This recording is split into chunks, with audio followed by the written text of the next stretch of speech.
Good morning, or afternoon, depending on where your last name falls in the alphabet. I want to start by thanking everyone at EC, the board, staff, and faculty for the dedication of their time to us students, as well as to all the parents for their continual support of their graduate and their classmates. As my father would say, this is my time to shine, so I would like to individually thank some of the staff who have had a significant impact in brightening my life these past 4 years. Mr. Mundy, while I didn't thrive in your classroom, you soon grew to be one of my favorite people. And your assistance has had a direct impact on how my future college career will play out, so thank you. Thank you, Mrs. Kimball, for your constant smile and positivity. Thank you, Mrs. Barwick and Mr. Hinton, for helping me through the hard times, as well as working tirelessly for these good times. And I think we should all be thanking Mrs. Raber, because without her writing guidance and comp this year, this speech would be less than beautiful. I would also like to take this time to thank the people who directly dealt with my tears and constant stress. I hope this moment is worth it. Thank you to my parents for their continuous love and support, and for always bringing my lunch when I was more worried about my outfit in the morning. But I guess that paid off because I was voted best dressed. And thank you for those late nights, from helping me finish an art project I swear would cost me my perfect GPA at midnight freshman year, to scrambling to find my calculator charger 2 days ago for my final high school test in the morning. And thank you to my brother Nicholas for being an example of hard work and perseverance, as well as always keeping me humble. You assured I never got too confident, and for that, I guess I am thankful. Writing this speech is probably the hardest assignment I've ever been given, and to think I worked so hard for it. Although I spent all 4 years of high school working for this underwhelming medal and speech opportunity, I had no idea the direction I wanted to go with the speech. So I handed my Bible to my mother. She settled in the book of Proverbs. For those of you who are not familiar with the writer of this book of the Bible, Solomon, he is known as the wisest man to ever have lived, and I do not say those words in exaggeration, as Solomon was granted his uncomparable wisdom straight from the Lord. Our newly recognized wisdom showcased in these diplomas we will soon receive is incomparable to the magnitude of Solomon's.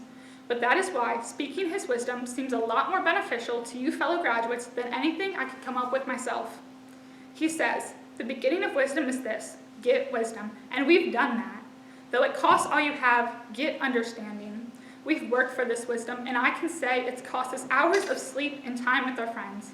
But today, we recognize these sacrifices in wisdom, so congratulations, class of 2020, on completing step 1. Now, to apply our wisdom. For we are nothing without wisdom, we are nothing without God, and we are nothing if we do not utilize our wisdom. By wisdom, a house is built, and through understanding, it is established. Our lives, our futures, are built on the lessons we have been taught in these past 12 years.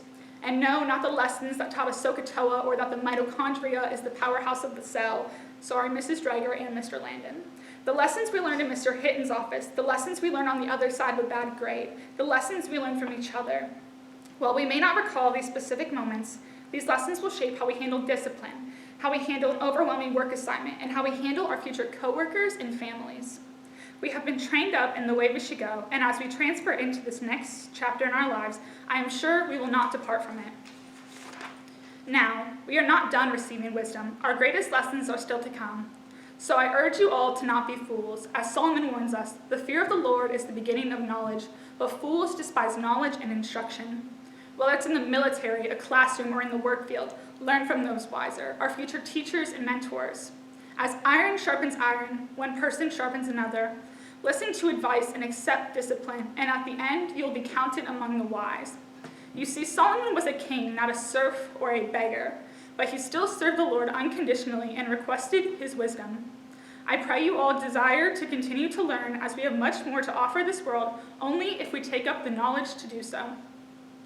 Fellow classmates, this is when it counts. Many of us have already started our futures by attending college orientations, interviewing for a job, or swearing into the military. We are prepared for these next steps, and we are excited. While all the trials and tribulations we have encountered over these past 12 years are nothing compared to the joy and exciting endeavors to come, they are also not the last hardships we will face. As our great president once said, remember this: nothing we're doing ever came easy. Following your convictions mean you must be willing to face criticism from those who lack the same courage to do what is right. So, class of 2020, have that courage to go after your greatest desires and use your learned wisdom to do what is right along the way. While this day will become a memory, and the accomplished feeling I believe we are all holding on to will fade, I hope you will hold on to your feeling of excitement for the future and use it to jump right in. Leaving behind East Canton High School may be sad, but it's necessary, and for it, we will be better. So graduates, take up your wisdom, move your tassels, and enter into the rest of your lives with the same excitement you left school with on March 13th. Thank you, and I can't wait to see all the amazing things the East Canton High School class of 2020 shall accomplish in the future after we go our separate ways. As for me, go Bucks!